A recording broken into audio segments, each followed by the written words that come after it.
and welcome to another video tutorial for Paramics Discovery version 25, which we launched last November 2021. My name is Malcolm Calvert. I'm the Director of Paramics Microsimulation, and it's a pleasure to bring you more new features today that are in Paramics Discovery version 25. And this video tutorial builds on the last one, which was called Passing Improvements. So if you haven't seen the last one, which was tutorial 9, I would encourage you to go back and have a look at that first, and then come back to this video tutorial, which is all about overtaking improvements. Now, the difference between passing and overtaking in Paramics Discovery is that passing refers to a vehicle going past another vehicle, but staying in the lanes of traffic that are dedicated for that direction of travel. So we can see an example here, which we looked at in the last exercise. I will just slow the simulation down slightly, of vehicles passing other vehicles, but essentially staying in the lanes of traffic that are allocated to them. So we can see as the buses stop at this stop, other vehicles go past. Now, overtaking is slightly different because overtaking refers to traffic which passes the vehicles in front, but it does, in order to do so, it has to move into the lane or lanes of traffic which are going in the opposite direction. So you can see here we've got a two-way link. And so if vehicles want to pass the vehicles that are stopped here, they need to move out into the other carriageway and then move back in. So it's a slightly different behaviour in Paramics Discovery. Okay, now we're going to have a look then today at this overtaking in slightly more detail. And we can see that we've got vehicles stopped here for an incident, and there's another car coming behind. Now I'm going to turn on my vehicle awareness, which we've been using in previous tutorials as well. And we're going to select the car which is approaching the two vehicles which are stopped here and see what happens. So I'm just going to step this through slowly so we can see all of the different aspects of this. Now initially the car is looking ahead down the road and it sees another car in front and it's saying, okay, I'm following that car, as it would do with any vehicle in front of it. But as we move the simulation on, it's starting to realize that the vehicle here is stopped and that it actually wants to overtake that vehicle. And so we can see the symbol change from the following to vehicle to overtake. And you can see that in the key in the vehicle awareness down here. Okay, so that's showing us that this vehicle wants to overtake this one. Now there's other lines which have been drawn. I'm going to show you what these are. There's a line which is drawn to this location, and that's telling us that's the required visibility for the car behind to overtake. So that means it needs to be able to see this far down the road in order to make that decision to overtake. If it can't see this far, it won't make the decision because it won't have the visibility required. And then if I go further down, we can see another blue line down here, and this is showing me, if I keep going, another icon which is telling me the available visibility for overtake. So this is how far the vehicle can actually see, or the driver of the vehicle can see. Now it doesn't need to see that far, but it can see that far. The main reason in this case is because we've got a long straight link here and no curves, and the line of sight is very clear. Okay, so those are the different icons, 3 of the different icons there. I'm going to step this forward a little bit further, and we can see another icon appearing just on the bus, and this is telling me it's the vehicle to pull in behind. Okay, now that might seem a little odd initially, that the car here wants to pass this car but pull in behind this bus. It doesn't quite mean that.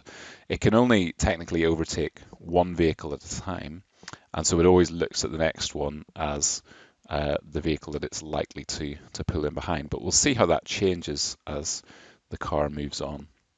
Okay, so we step forward and we can see the car pulling out. It's a nice smooth movement into the opposite carriageway. And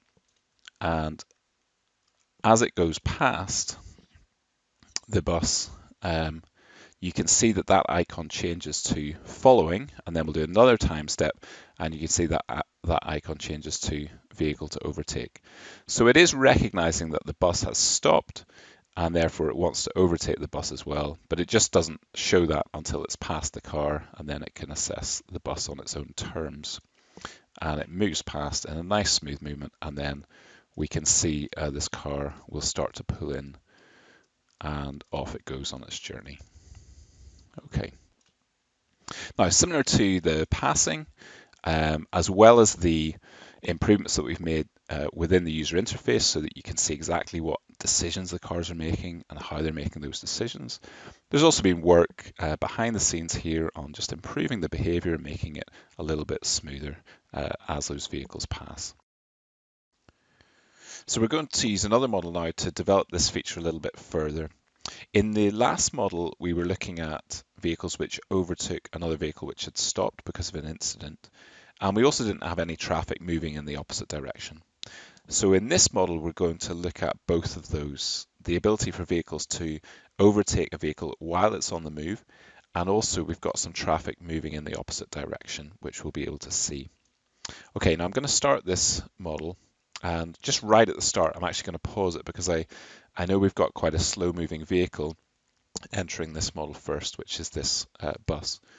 So the bus is traveling along the network, and we've got a few other vehicles behind.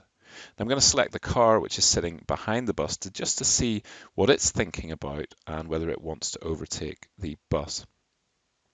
Again, I've got my vehicle awareness toggled on in the toolbar here, which is showing me the key for the different icons that will pop up to do with passing and overtaking in this model.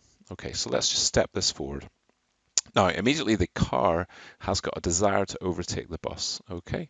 And that's probably because the car will have a higher top speed that it wants to achieve than the bus, and it wants to get on with its journey and not be stuck behind the bus. So it's got that desire there to make the overtaking maneuver.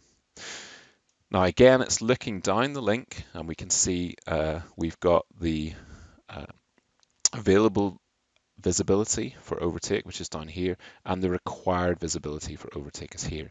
Now that's much longer than in the previous example, and that's because the car is passing a moving vehicle as opposed to a stationary vehicle. So it needs that extra length on the link in order to make the overtaking maneuver. Now at this stage in the model, because we've just started it, we don't have anything coming in the opposite direction. So I'm expecting that this car will be able to make this maneuver quite simply, but the maneuver does take a bit longer because the bus, of course, is continuing to move. But nonetheless, the car makes the passing maneuver and then pulls in again. Now we'll check the car behind, and it's wanting to do the same thing. Okay, so again we see a couple of vehicles there overtaking, and a third one as well, all overtaking that bus on this long straight link and judging the visibility required for the overtake and the available visibility in order to make that decision. Okay, so that's an example of an overtaking maneuver which happens while with a moving vehicle in front as opposed to a stationary one, and you'll be able to see more of those happening as these vehicles enter the network. You can see several of them passing out. Now what we're going to start to see is some traffic moving in the opposite direction. And so what I'm going to start to look for now is where we've got that desire to overtake, but they're not able to do it because there's someone coming in the opposite direction. So let's have a look at this vehicle here. Okay, here's a good example. So we can see that the car behind the bus, again, it's got a desire to overtake because the bus is moving a lot slower and the car wants to overtake. But we've now got this collision icon being drawn on the car. And that must be because there's another vehicle coming in the opposite direction. And so if we scan down the network here, you can see a good example. So we've got the required visibility to overtake. We've got the available visibility to overtake, which is down here. So the length of the link is long enough for the overtake to happen, but we've got another vehicle coming in the opposite direction. And again, the collision icon is drawn on that vehicle, and that's showing us that the overtaking maneuver won't happen because of this car coming in the opposite direction. So if I just get back to my original car and step it through, we'll see that it will get stuck. It will just stay behind the bus as it goes, and we're going to see this red car come past, and you can see the collision points drawn. And as the red car passes, those collision points disappear, and the car will now again reassess its ability to overtake. Okay, so we've looked at a couple of different examples of overtaking there, whether you've got a stationary vehicle like at a bus stop or an incident, or you've got vehicles overtaking slower moving vehicles in front. And of course, it's relevant whether there's traffic coming in the opposite direction or not, and that's going to have a major impact on whether that vehicle can overtake. Now, one thing just to finally note is that whenever you need overtaking in your model, you have to toggle it onto the link. It's not something that's automatically there. And so if I go to my Edit Network tab and select the link and go to Properties, you'll see the box ticked here called Wrong Side Overtake, Wrong Side Overtake. And that means that the vehicles have the potential to move into the other stream of traffic going in the opposite direction in order to overtake and then pull back in. But you must have that toggled on the links where you want it to happen. Thank you for joining me again today for this video tutorial as we're continuing our series of features in Paramics Discovery 25. And we've looked at the overtaking improvements that we've made in this version. And just like passing improvements, there's two aspects to that. One is the improvement in the user interface, where you see more information about what the vehicles are doing, the decisions they're making, and the reasons for those decisions. And the other is some work behind the scenes, improving the behavior and making the visualization smoother and better within Paramics Discovery. So thank you so much for joining me again today, and we'll be back very soon with another video tutorial just like this one.